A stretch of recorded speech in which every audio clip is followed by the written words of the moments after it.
Assalamu alaikum, and thank you very much for uh, for being patient over here because we were about 10 or 15 minutes late in getting the connections and getting everybody together.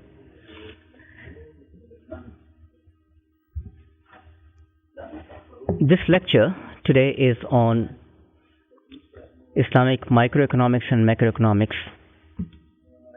within Islamic framework. I will not be delivering a very long lecture.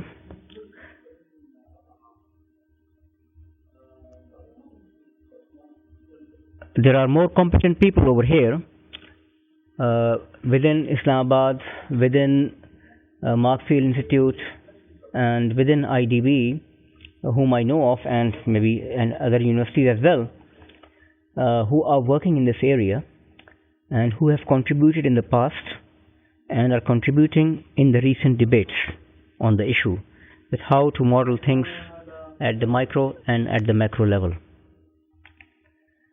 The lecture was to be given by some more competent people, but unfortunately they could not contact, and I was informed about 4 days that about 4 or 5 days ago that I will be delivering this lecture. So that's why, since this is not an active area in which I am working right now, I'll shorten my presentation just for 20-25 minutes and let the discussion follow. The good thing that has come out after taking this assignment is that I was able to read through about 100 or 150 pages again that I had read some time ago and I have forgotten. It has been a refresher course for me for last 2-3 days to prepare, and that is why I would not like to tax you with my monotone deliberation, especially if you are not working in that area for a long time. The finer points can be picked up by other people, and they can be much better discussed in the discussion rather than trying to put them in the lecture. What I will try to do is to start with the setting up of the Islamic economics. What is the setup of Islamic economics? And then we will quickly survey some writings of the past in Islamic microeconomics and some writings in Islamic macroeconomics. Then we will come to overall conclusions and the recent debate, that is how to go forward. That is a debate that is going on the internet as well as in the academic journals, some of them published just last month. And then in the end, I will try to put forth my own proposals at how things can be streamlined. And all this may be within 20-25 minutes, inshallah, if I'm able to do that. Otherwise, it will not take more than an hour.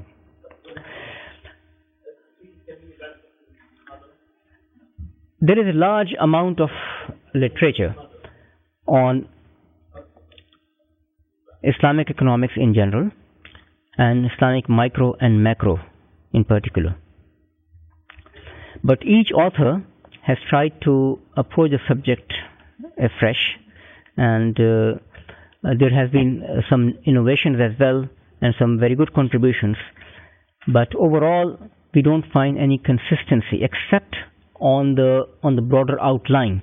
Authors are usually there is a broad consensus that the current economic models or current economic theory is not sufficient for presentation of Islamic ideas.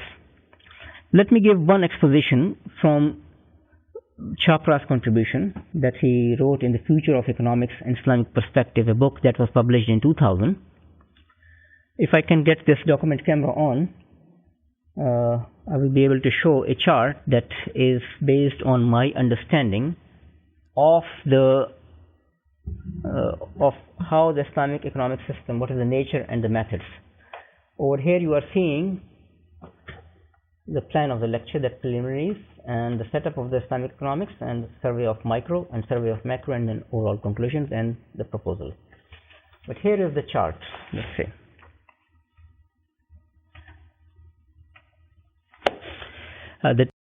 The two lectures before this by Dr. Anas Zarqa and then Dr. Chapra, Dr. Chopra talked about maqasid of Sharia, that what are the objectives of Sharia, what are the objectives of the various injunctions of the Nawahi and Maruf or Ahkam of Sharia, that what are the ultimate objectives that scholars have talked about. And he discussed 5 objectives in the past, that all Islamic rules and regulations are about protection of life, protection of the deen or the faith, protection of nasl, protection of self-respect or progeny, and protection of the nasl. These objectives, the science of economics should serve these objectives. And he defines in the same book Islamic economics as that branch of knowledge which helps realize human well-being through an allocation and distribution of scarce resources, that is, in conformity with the maqasid, without unduly curbing individual freedom, creating continued macroeconomic and ecological imbalances, or weakening the family and social solidarity and the moral fiber of the society. That is how he has defined Islamic economics. Other authors have defined something somewhat differently, but all in all, there is a consensus view that there has to be a moral dimension, there has to be a religious dimension, there has to be some prescription that Islam talks about, on which the secular or conventional economics is silent spectator. So the conventional tools may or may not be applicable, but for the growth or for the development of Islamic economics as such, we need to incorporate not only the market filters, but also the moral suasion, moral filters, and there is a moral dimension to it. If I summarize the informal model that is presented by Chopra, he basically says that tastes and preferences are the fundamental to anything. Like conventional economics assumes that tastes and preferences are the preliminary things or the primary things or the basis or basic parameters on which the theory is built. And then in the conventional economics there is the market filter, that the preferences give rise to demand, based on what people prefer and based upon their ability and willingness to pay. The demand functions are created, and there is a supply side, and through the market interaction the prices are determined. And so the market filter is the filter through which all economic decisions pass through to come to an equilibrium position. This is the conventional one. What Chopra adds is the moral filter, that Islamic teachings and Sharia rules and moral obligations that Islam creates within the society, all tastes and preferences will pass through that filter first, and then there will be the role of the market filter. For example, there will be no demand for haram goods in Islamic system because this is prohibited. So when we talk about a market in Islamic economy, we will be talking about a market for halal goods. This is just as an example. But he raises the question, he raises two questions. What guarantees that people will pass their demands or pass their tastes and preferences through the moral filter before going to the market filter? He says that, and many other scholars have also of the same view, that preferences can be molded. They can be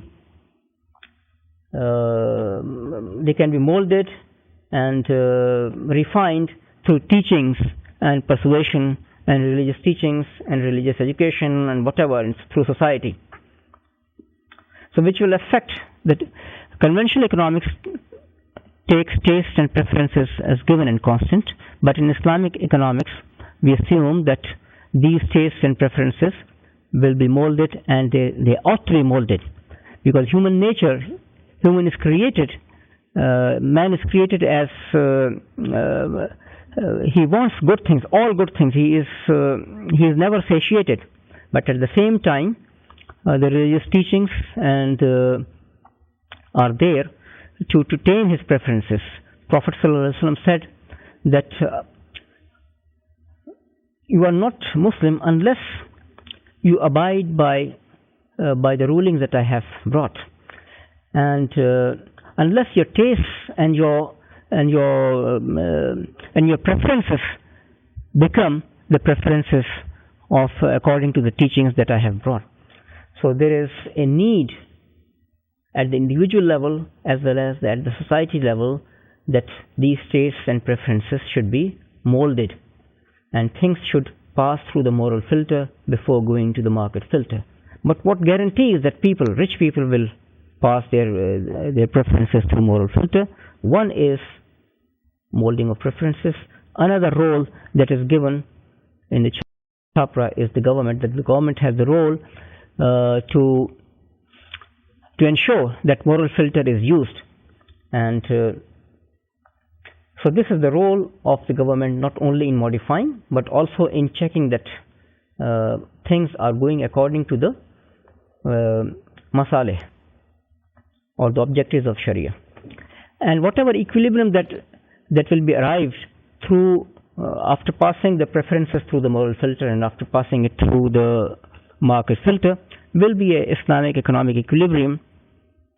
And we have to check if there are multiple equilibria. We have to check whether these equilibria are according to maqasid al-Sharia or not. If not, then again we go back to the moral filter and amending the preferences, or there will be a role of government until the equilibria that we arrive are not in violation of main maqasid of Sharia that we have talked about earlier in the previous presentations. So the task of Islamic economics is very broad. First of all, it will study what it is, what is the current situation, what are the facts on the ground on the economic variables, use them to improve the predictability, and to use the theory to predict the future so that policies can be made. If we find that there is a anomaly or behavioral differences, then why peoples and institutions are not behaving according to the prescription or according to the prediction, this is also a task, or third task of Islamic economics.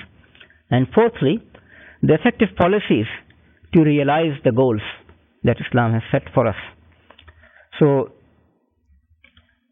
these are the expanded objectives of Islamic economics as compared to conventional economics, which is just restricted to describing and predicting the things without trying to influence the result. Now, so far, up till this point, majority of the scholars are in agreement with each other that there has to be a role of moral values, there has to be a role of Islamic teachings, and these teachings are different from the secular teachings, and so no problem so far. But the point where we disagree, the scholars disagree, is on the methodology. We agree that what ought to be, but how to do it. Whether we should use the utility framework, whether we should use some other kind of frameworks, or we should scrap everything, the new classical theory, and start rebuilding everything on our own. These are the issues that are hotly debated, and so far they have not been resolved.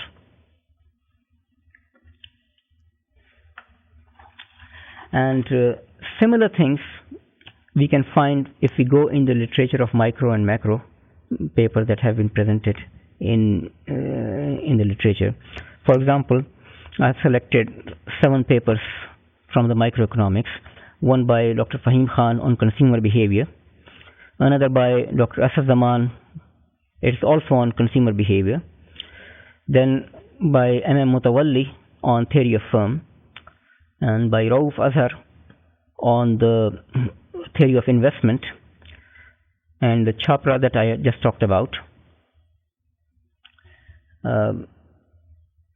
These are some samples of papers in microeconomics. Similarly, in the macroeconomics, we can think of in a number of papers. One is on macro consumption function by Fahim Khan. There are papers on models with zakah. What will be the effect of zakah if we put in the effect of zakah in the macroeconomy? There are models based on ISLM curves where instead of interest rate, people have put in variable rate of return, and there are several versions of that. In some models, the IS curve is upward sloping. In other models, it is downward sloping as usual, and people have brought out conclusions. Another paper in macroeconomic framework is the income distribution or income determination with distributional implications by Sayyid Tahir. So these are some of the papers. I'm not going to survey all of them, but what are the key elements that or the key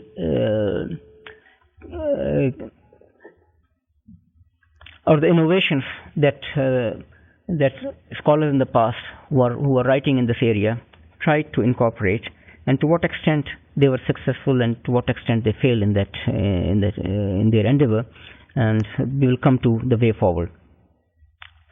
If you look at Dr. Fahim Khan's paper, that is one of the first ones on the consumer behavior, published probably in 1985 in the Review of Islamic Economics, and later on also in a book form in Essays in Islamic Economics. But in fact, it was presented much earlier at the International Islamic University, maybe in early 84 or 83.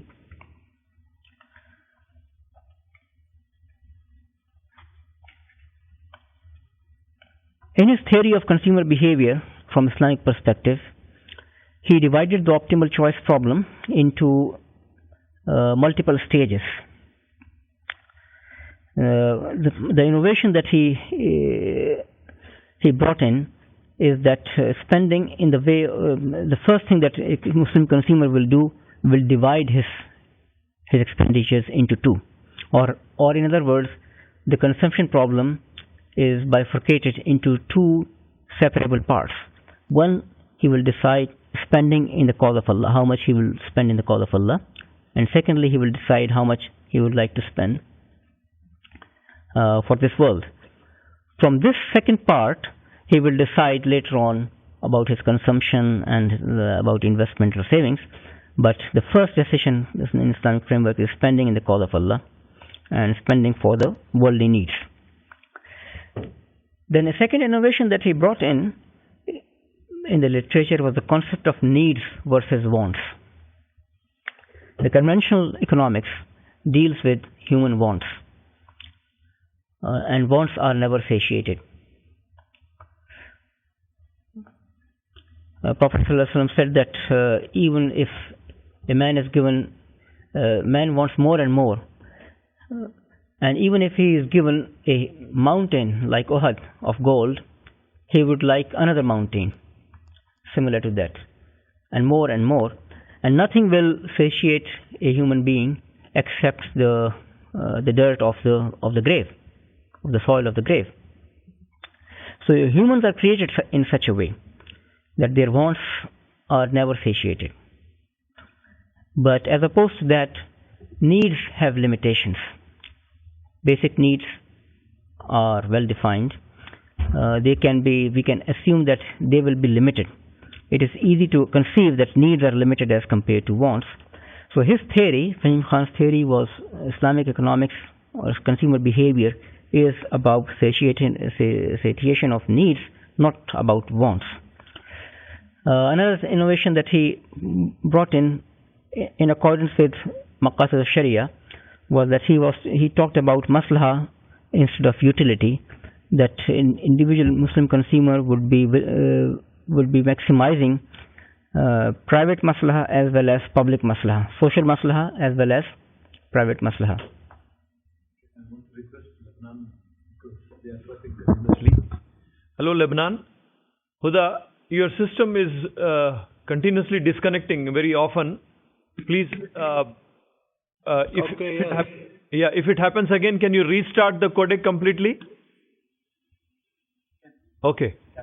Camera, restart the camera. Ask. Okay.